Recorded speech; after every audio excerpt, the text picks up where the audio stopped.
नमस्कार सम्पूर्णमा।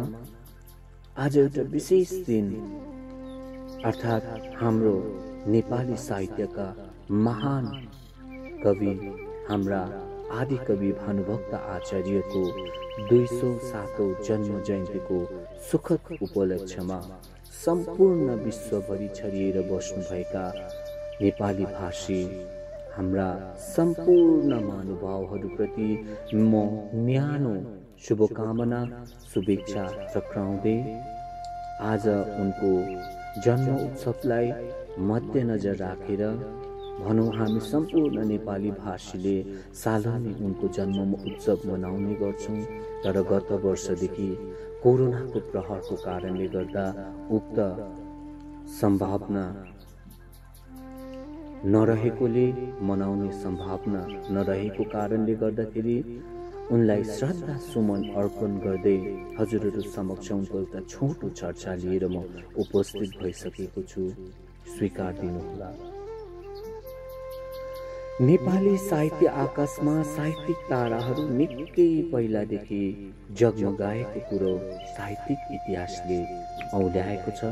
तापनि विक्रमको 19औं शताब्दीमा भानुको उदय भएपछि त्यो आकाश झलमल्ल भएको कुरो भानु जत्तिकै छर्लङ्ग छ। त्यो भानु जसलाई हामी भानुभक्त आचार्य भनेर चिन्छौं, उनको जन्म विक्रम सम्वत 1871 सालमा कास्कीको तनहुँ जिल्लाका चुँदीरम्बा गाउँमा भएको पाउँछौं भनेदेखि उनको निधन विक्रम सम्वत 1925 सालमा भएको पाउँछौं। यसरी शारीरिक रूपमा विक्रम सम्वत 1871 मा उदाएर विक्रम सम्वत 1925 मा अस्ताएको भए पनि उनका किरणहरूले नेपाली साहित्य आकाशलाई आलोकित पारिरहेकै छन्। यसकारण भानुभक्तलाई नेपाली साहित्यका प्रारम्भकर्ताका रूपमा आदि कवि वा प्रथम कवि है नेपाली साहित्यकार भनिहाल्न मिल्दैन। तापनि गुणस्तर, संख्या, लोकप्रियता सर्वत्र छरिएर रहेका नेपालीको जानकारीमा आएको ख्याति आदि कारणले उनलाई आदि कवि भनिएको कुरो बिल्कुलै अनुचित लाग्दैन। यस आधारमा भानुभक्तलाई नेपाली साहित्यका आदि कवि भनियो वा उनी आदि कविका रूपमा चिनिए।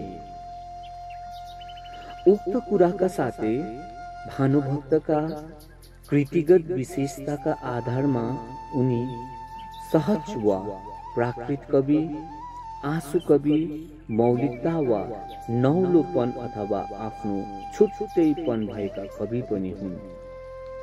उनले आफ्नो समयका व्यावहारिक, मानव स्वभावगत र चरित्रगत, सामाजिक, राजनीतिक वा प्रशासनिक आदि विषय वस्तुलाई आफ्नो कविताका माध्यमबाट बडो तीखो तर मिठो ढङ्गले व्यङ्ग्य गरेका छन्।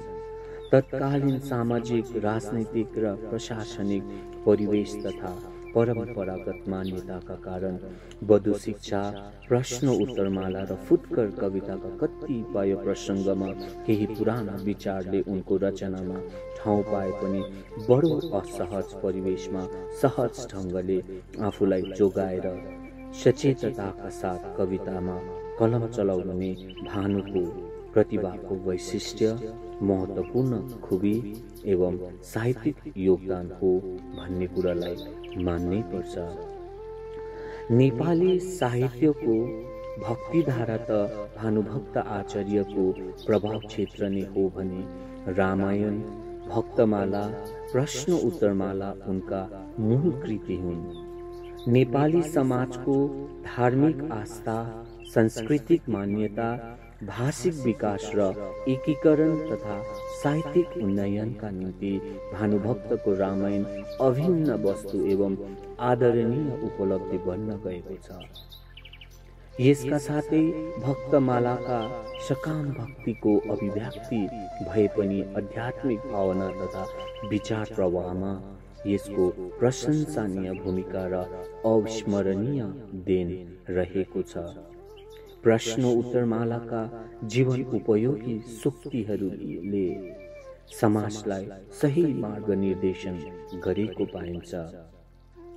जसरी भौगोलिक आकाश र धरतीलाई आलोकित गर्ने भानुभक्त आचार्यका किरणमा कतिपय हानिकारक तत्त्वहरू रहे पनि जीवनदायी वा आवश्यक तत्त्वहरू नै बढिरहेका हुन्छन्। त्यसैगरी नेपाली साहित्य आकाशमा झलमलाएर नेपाली साहित्यिक धरतीलाई आलोकित गर्ने भानुका केही किरणहरू कता कता हानिकारक लागे पनि मात्रागत दृष्टिले भन्नुपर्दा साहित्यिक जीवनदायी र आवश्यक तत्त्वहरू नै बढिरहेको पाइन्छ।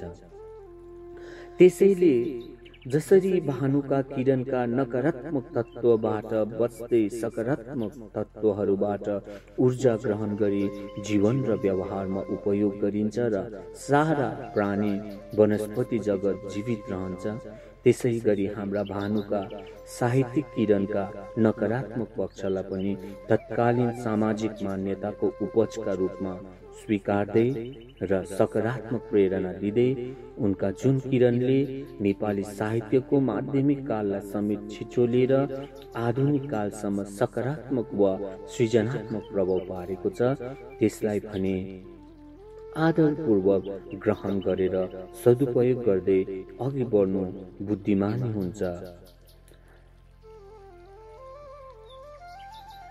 यसैले गर्दाखेरि आज उनको विशेष जन्म जयन्ती परेको हुनाले उनको सानो टुक्रा कविता, जुन कविता अत्यन्तै हामी सबैले बाल्यकालदेखि नै सुनिआएको कविता हजुरहरू समक्ष म प्रस्तुत गर्न चाहन्छु।